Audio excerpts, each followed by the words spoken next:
अथवा इष्ट देव सशरीर विद्यमान हैं तो उनकी सेवा कैसी होनी चाहिए और उनके शरीर जाने के बाद उनकी सेवा किस प्रकार होनी चाहिए, इसका ज्वलंत उदाहरण हम देखते हैं श्री रामकृष्ण परमहंस के शिष्य स्वामी रामकृष्णानंद अर्थात शशि महाराज के जीवन में। देखिए, ये जो नाम है स्वामी रामकृष्णानंद, स्वामी रामकृष्णानंद श्री रामकृष्ण परमहंस के सन्यासी शिष्य थे और स्वामी विवेकानंद के गुरु भाई थे।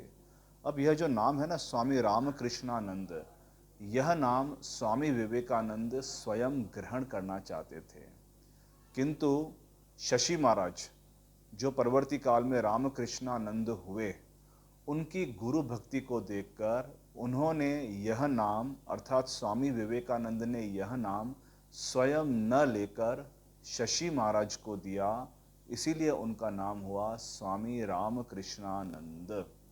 तो हम देखते हैं कि शशि महाराज गुरुगत प्राण थे उनके, अपने गुरु की सेवा करना और गुरु की थोड़ी भी उनको असुविधा न हो, दिन रात इसी बात में वो उनका मन लगा रहता था। उनका चिंतन, उनका जो भी पूरा जो दिनचर्या का जो उनका जो भी समय था, उसका केवल एक ही यह एक आधार केंद्र था कि किस प्रकार वे अपने गुरु की सेवा कर सकें। श्री रामकृष्ण देव अंतिम दिनों में कुछ गले की कैंसर की व्याधि से ग्रस्त थे। उस समय शशि महाराज अर्थात स्वामी रामकृष्णानंद जी दिन रात उनकी सेवा करते थे। और अब जब हम देखते हैं कि श्री रामकृष्ण देव की महासमाधि हो जाती है, महासमाधि के बाद तब जितने भी श्री रामकृष्ण परमहंस के सन्यासी शिष्य थे, उन्होंने क्या किया था, एक टूटा फूटा मकान उन्होंने किराए पे लिया था। उनके पास तो पैसे कुछ भी नहीं थे, किसी भक्त ने उनको किराए पर मकान लेकर दिया था और इस टूटे फूटे भूतहा घर में, एक किराए के मकान में श्री रामकृष्ण परमहंस के भावी सन्यासी, या कह सकते हैं श्री रामकृष्ण परमहंस ने ही अपने कुछ शिष्यों को स्वयं गेरुआ वस्त्र दिया था। तो ये सभी त्याग और वैराग्य के भाव में उन्मत्त ये सभी युवक इस भूतहा मकान में, या तो हम कहें कि खंडहर में रहते थे, और उसी खंडहर के एक छोटे से कमरे को ठाकुर घर बनाया गया था। ठाकुर घर माने जहाँ पर नित्य श्री रामकृष्ण देव के जो पूत अस्थि अवशेष हैं उनकी पूजा की जा सके और उनके चित्र की पूजा की जा सके।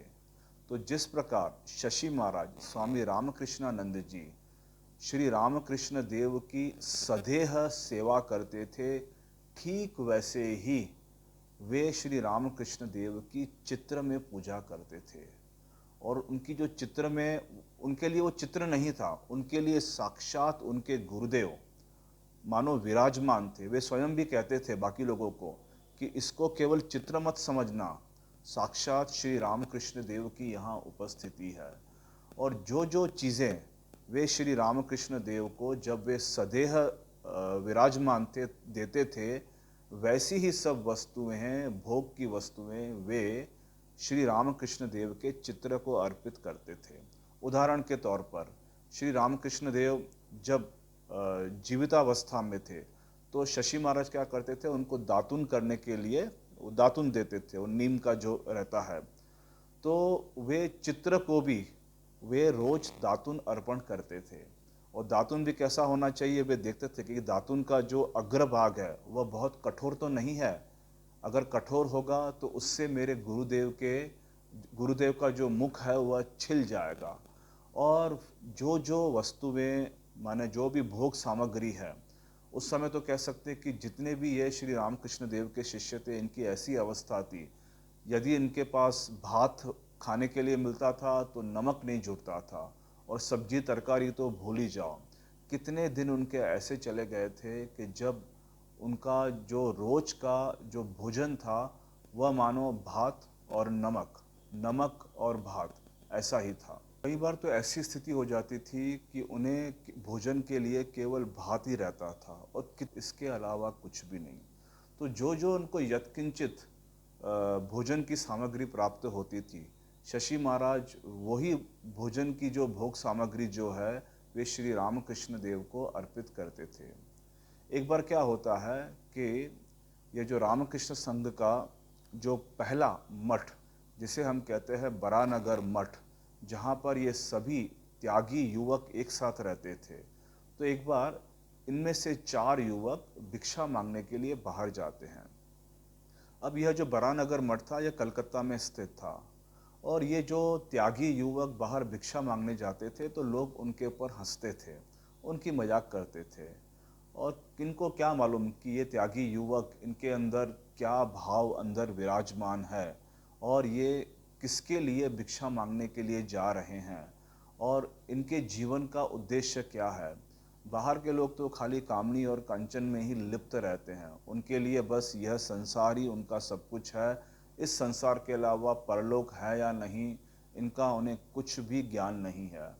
इनका काम खाली एक ही रहता है कि जो व्यक्ति भगवत पथ का अनुगामी हो उसकी हंसी मजाक उड़ाई जाए, उसकी खिल्ली उड़ाई जाए, तो जो भी हो। तो एक बार क्या होता है कि इस बरानगर मठ से श्री रामकृष्ण देव के 4 त्यागी संतान बाहर भिक्षा मांगने के लिए जाते हैं, और उस दिन उन्हें भिक्षा में कुछ भी नहीं मिलता है। ऐसे तो अनेक दिन हो जाते थे कि जब उनको भिक्षा के लिए कुछ भी नहीं मिलता था। तो ये लोग वापस आते हैं, अपने मठ में आते हैं, और भिक्षा में कुछ नहीं मिला है, तो इसका उन्हें कोई भी खेद नहीं, कोई भी दुख नहीं। उन्होंने सोचा कि आज भूखे पेट ही भगवान का हम भजन करेंगे, और वे बस अपने ध्यान में मत्त हो जाते हैं। किंतु शशि महाराज अर्थात स्वामी रामकृष्णानंद, स्वामी रामकृष्णानंद को तो अपने गुरुदेव को, अपने इष्ट देव को भोग अर्पण करना है। वे उद्विग्न हो जाते हैं कि आज क्या होगा, आज मैं अपने गुरुदेव को, माने जो गुरुदेव उस समय तो सदैव थे नहीं श्री रामकृष्ण देव, उनका केवल चित्र था, आज मैं अपने गुरुदेव को क्या अर्पण करूंगा। तब उन्हें याद आता है कि पास में कोई एक घर है, उस घर के जो मुखिया हैं वे, उनकी रामकृष्णानंद या तो इस मठ के त्यागी युवकों के प्रति थोड़ी सी सहानुभूति थी। वे उनके पास जाते हैं और उन्हें अनुनय विनय करते हैं कि देखिए, आज भगवान को भोग लगाने के लिए कुछ भी नहीं है, क्या आप थोड़ा मुझे कुछ भोग सामग्री दे सकेंगे। ऐसा जब शशि महाराज कहते हैं तब उन सामने वाले गृहस्थ व्यक्ति का हृदय द्रवित हो जाता है, और उस घर में उन गृहस्थ के अलावा बाकी जितने भी लोग थे ना, वे, उनमें से कोई भी स्वामी रामकृष्णानंद या इस मठ के त्यागी संतानों के प्रति उनकी सहानुभूति थी। तो ये गृहस्थ क्या करते हैं, छुपा कर कुछ आलू, कुछ चावल और थोड़ा सा घी लाकर स्वामी रामकृष्णानंद जी को दे देते हैं, और स्वामी रामकृष्णानंद झट से आते हैं मठ में, और चावल पकाकर, आलू पकाकर भगवान को भोग अर्पित करते हैं। अब बाकी जितने भी वहाँ पे त्यागी युवक रह रहे थे, वे तो मानो ध्यान में डूबे हुए थे।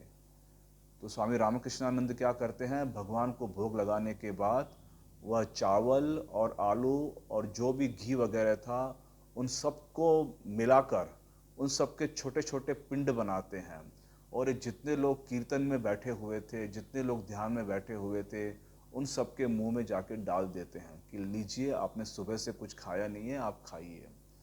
और जितने भी बाकी यह सन्यासी लोग थे, जैसे ही उनके मुख में स्वामी रामकृष्णानंद महाराज जी का लाया हुआ आलू और चावल का एक लौंधा जब उनके मुंह में जाता है, वे कह उठते हैं, अरे शशि, यह अमृत तुम कहाँ से लेकर आए।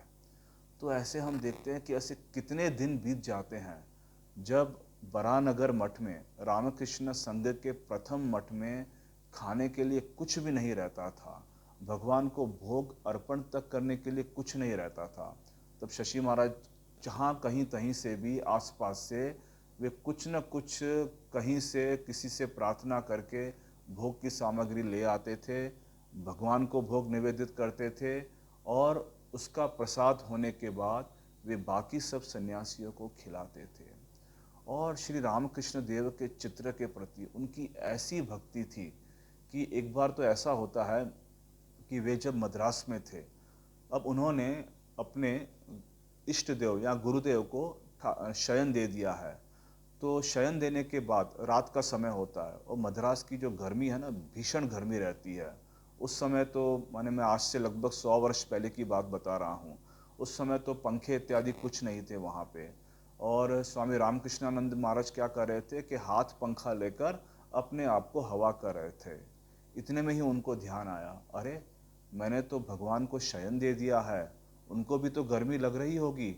वे तुरंत जाते हैं, शयन गृह धीरे धीरे से खोलते हैं और हाथ पंखा लेकर श्री रामकृष्ण देव के चित्र को पंखा करने लगते हैं। और लगभग 1-1.5 घंटा पंखा करने के बाद वे फिर से अपने कमरे में आ जाते हैं। ऐसे ही एक बार क्या होता है कि मद्रास की घटना है, चेन्नई की घटना है कि वर्षा ऋतु में, कि वर्षा के दिनों में उन्होंने देखा कि श्री रामकृष्ण देव का जो शयन गृह है वहाँ ऊपर से पानी टपक रहा है और वह पानी टपकते टपकते श्री रामकृष्ण देव के चित्रपट पर पड़ रहा है।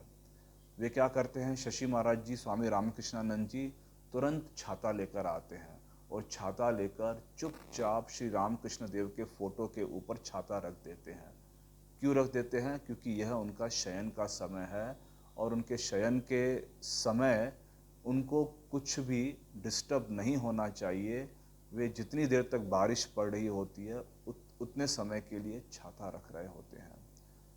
शशि महाराज स्वामी रामकृष्णानंद महाराज जी की भक्ति देखकर स्वामी विवेकानंद परवर्ती काल में कहते हैं, देखो शशि को हमारे मठ का आधार स्तंभ जानना।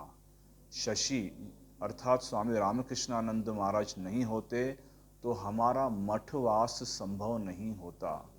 शशि ही हमको जोर जबरन, हम जब ध्यान में बैठे रहते थे, हमको ध्यान से खींचकर हमारे मुख में वह भोजन डालता था।